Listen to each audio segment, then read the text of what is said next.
কলকাতার ফুটপাতে 7 মাসের শিশুকে যৌন হেনস্থার অভিযোগে এবং সেখানে দাঁড়িয়ে যৌন নির্যাতনের জেরে যে অভিযুক্ত তাকে ফাঁসির সাজা শোনালো আদালত। এই ঘটনাটি যথেষ্ট নজিরবিহীন ঘটনা, এমনটাই জানানো হয়েছে আদালতের তরফ থেকে। এ ব্যাপারে ঠিক কী বলছেন আইনজীবী থেকে শুরু করে ডিসি নর্থ, চলুন দেখে নেব।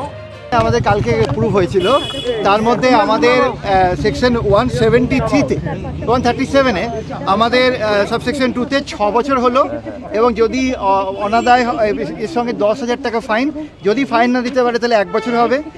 118 যেটা ছিল গ্রিভিয়াস অ্যাক্ট, তার জন্য 2 বছর এবং 5,000 টাকা ফাইন এবং 6 মাস। 140 সাবসেকশন 1-এ লাইফ ইমপ্রিজনমেন্ট দিল এবং 30,000 টাকা ফাইন এবং না অনাদায়ে 1 বছরের জেল। 140 সাবসেকশন 4, এটাতে 9 বছরের সাজা এবং 20,000 টাকা ফাইন, না দিলে 1 বছর আরও থাকবে। 65 সাবসেকশন 2 আর সেকশন 6, এই দুটোর মধ্যে যেহেতু পক্সো অ্যাক্টে সেকশন 42-তে প্রভিশন আছে যে কোনো একটাই পানিশমেন্ট হবে যেটা হায়ার, ওই জন্য 65 সাবসেকশন 2-তে না দিয়ে সেকশন 6 পক্সো অ্যাক্টে একে ডেথ সেন্টেন্স দেওয়া হলো। Death sentence death until hang.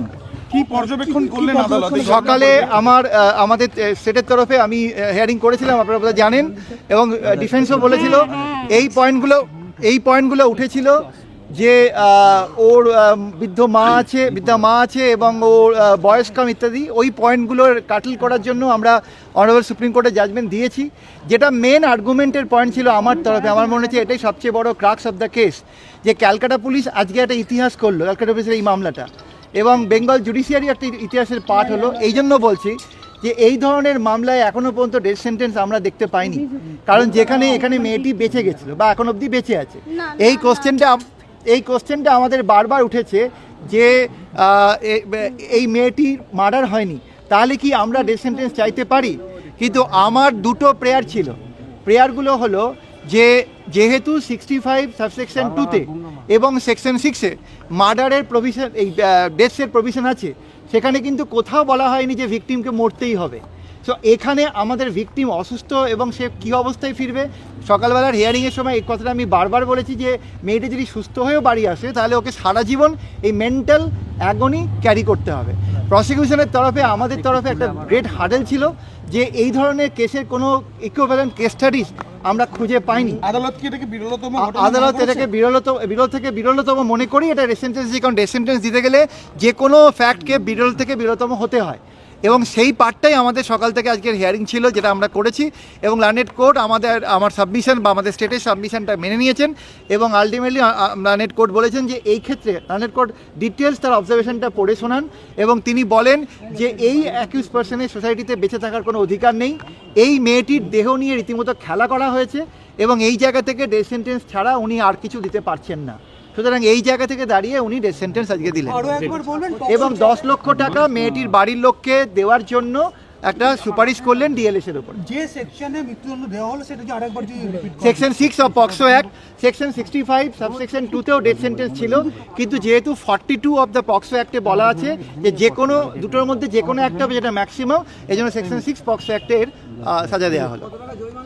আর 10 লক্ষ টাকা কম্পেনসেশনের জন্য ডিস্ট্রিক্ট লিগাল সার্ভিস অথরিটিকে স্কিমে বলা হয়েছে, তারা এবারে সেই ব্যবস্থাটা করবে। অ্যাকিউজ পার্সন অ্যাপিলের জন্য তাকে সুযোগ দেওয়া হয়েছে as per honourable court judgement, এবং সেইটা সামনে রেখে তাকেও লার্নেড লয়ার দেওয়ার সুযোগ দেওয়া হয়েছে, কারণ প্রত্যেকটা ডেথ সেন্টেন্স হাইকোর্টের কনফার্মেশনের পরই এক্সিকিউশন হয়। 7 মাস বয়সের একজন ফুটপাতবাসী বাচ্চা যে এখনও কিছুই বোঝে না, তার উপরে যে নৃশংসতম ঘটনা ঘটেছে, এটা আমাদের নজরে আসার সঙ্গে সঙ্গেই আমরা কলকাতা পুলিশ, ডিডি, বটতলা থানা, নর্থ ডিভিশন সবাই একসঙ্গে ঝাঁপিয়ে পড়ি, এবং যেভাবে কেসটাকে আমরা ডিটেক্ট করি সেটা অলরেডি আমরা বলেছিলাম। সমস্ত সিসিটিভি ফুটেজ, ওই পিও এবং তার আশপাশ থেকে আমরা প্রায় কয়েক হাজার ঘন্টা সিসিটিভি ফুটেজ 2-3 দিন ধরে আমরা অ্যানালিসিস করার পরে আমরা অ্যাকিউজডকে আইডেন্টিফাই করতে সক্ষম হই, এবং এই কেসে ডিউরিং ইনভেস্টিগেশন আমরা গেট প্যাটার্ন অ্যানালিসিস করি, যে বিভিন্ন অ্যাকিউজডের যে ওয়াকিং প্যাটার্ন সেটার সঙ্গে বিভিন্ন সিসিটিভি ফুটেজের যে ওয়াকিং প্যাটার্ন সেটা আমরা ম্যাচ করাতে পেরেছিলাম। আমরা ভিকটিমের ওয়ারিং অ্যাপারেলসে যে স্যাম্পেলগুলো পেয়েছিলাম সেগুলোর সঙ্গে অ্যাকিউজডের ডিএনএ প্রোফাইল ম্যাচ করে গেছে। বাচ্চাটার যে ডিএনএ প্রোফাইল সেটা অ্যাকিউজডের জামায় যে রক্ত লেগেছিল তার সঙ্গে ম্যাচ করে গেছে। আমরা এখানে গুগল আর্থ ম্যাপিং করেছিলাম, যেটা কোর্টের বুঝতে সুবিধা হয় কিভাবে ক্রাইমটা হয়, সেটা প্রেজেন্টেশনের মাধ্যমে এবং রাইট ব্লকারের মাধ্যমে কোর্টকে দেখানো হয়েছে এবং কোর্ট এটা কনভিন্সড হয়েছেন যে এটা বিরল থেকে বিরলতম ঘটনা। ড্রোন ফটোগ্রাফি এবং ইয়েস, এখানে ড্রোন ফটোগ্রাফিও আমরা ইউজ করেছিলাম এবং অনারেবল কোর্টকে আমরা কনভিন্স করাতে পেরেছি যে এটা বিরল থেকে বিরলতম ঘটনা এবং আজকে সেই হিসাবে লার্নেড জাজ ডেথ কনভিকশন দিয়েছেন। একটা জিনিস শুধু বলার, যে কলকাতা পুলিশের পক্ষ থেকে এই যে আমাদের একটা ফুটপাতবাসী 7 বছরের বাচ্চা, যে এখনও 7 মাসের বাচ্চা, যে এখনও হসপিটালে মৃত্যুর সঙ্গে লড়াই করছে, এই যে নৃশংসতম ঘটনা তার সঙ্গে হয়েছে, সে জানি না সে আর কোনো দিন তার স্বাভাবিক জীবনে ফিরে আসতে পারবে কি না। তার এই যে অপূরণীয় ক্ষতি, এটা আমরা পূরণ করতে পারবো না, কিন্তু যে ন্যায় বিচার, সেই ন্যায় বিচারটা আমরা মাত্র 78 দিনের মাথায় এনে দিতে পেরেছি। চিফ এডিটর জিতেন সরকারের রিপোর্ট, চেতনা বার্তা, জেগে থাকে, জাগিয়ে রাখে।